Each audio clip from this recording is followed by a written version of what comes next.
And we are back with Dr. Malik Johnson, a dentist with Grandover Village Dental Care. And we're talking all things oral health and tooth and toothpaste and all that kind of jazz. We've got a whole bunch of sensitivity questions since that is what we're talking about today. The first one is, what causes a crown to be sensitive? This person seems to notice it more when they wear their retainer, but I don't know if it's sensitive all the time. Okay. Well, first is the fit of the crown, right? If you have a crown that isn't all the way enclosing that tooth, what we call an open margin around the crown, that can allow bacteria, food, stuff like that to get under that crown, kind of wedge between teeth, things like that. And that's definitely going to cause you some sensitivity. Okay. Um, Another thing is if you got the crown and didn't necessarily have the entire cavity all the way removed, or if the crown has a chip or a break in it somewhere and the tooth underneath is also exposed. Those are some of the first things that come to mind for a crown still causes sensitivity. Oh, and real quick, the retainer thing. Uh-huh. So if you got your retainer before you got the crown, go back in with the retainer and let us look at both things. Because sometimes if your retainer wasn't made to fit over the crown, it could be, too tight, and that could cause some issues like pain and sensitivity. Okay. All right, this next question is, does whitening toothpaste make your teeth more sensitive if your teeth weren't sensitive beforehand? It definitely can. So the things in the toothpaste that make your teeth whiter can definitely strip the enamel, like we said earlier. It can definitely sometimes just be too strong for your teeth. And then that'll give you some issues and that'll cause you some sensitivity.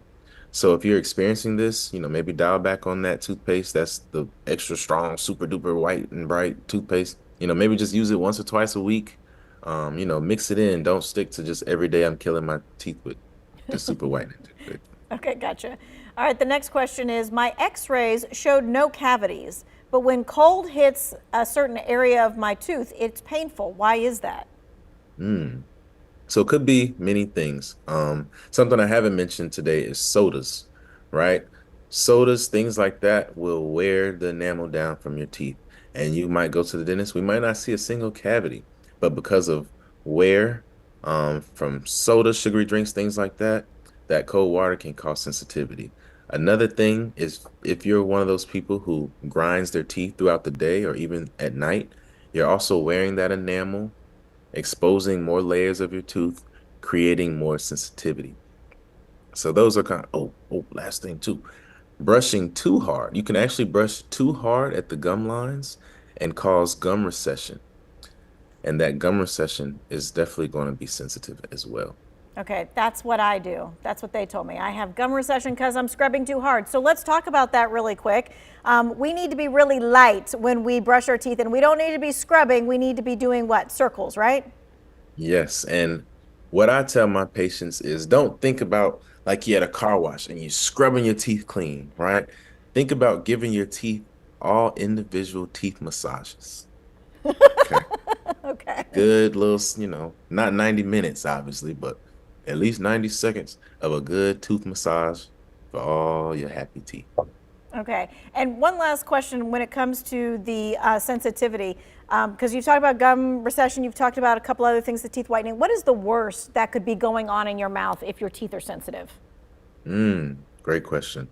Well, this goes back to earlier, right? There's levels to the sensitivity. So tell me what level you're experiencing. But sometimes somebody can say, yeah, it's just sensitive and it's a cavity, the size of my head. So that could be the worst. And in that instance, you're going to need some type of either a filling, a root canal, or at worst, an extraction. Okay, does not sound good. All right, this person wants to know, is it safe to use charcoal toothpaste as whitening? So, me personally, I don't recommend charcoal toothpaste. One, because it hasn't been around long enough. Two, charcoal as it is an abrasive material.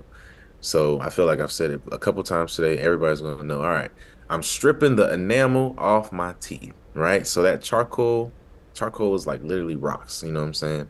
So it's rough. It can be abrasive. There's some toothpastes now because they're kind of catching on to that have charcoal additives or charcoal whatever. I've even seen charcoal bristles on a toothbrush.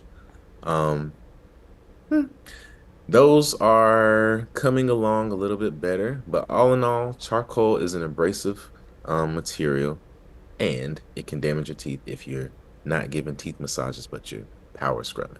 And that's what the doctor says about it.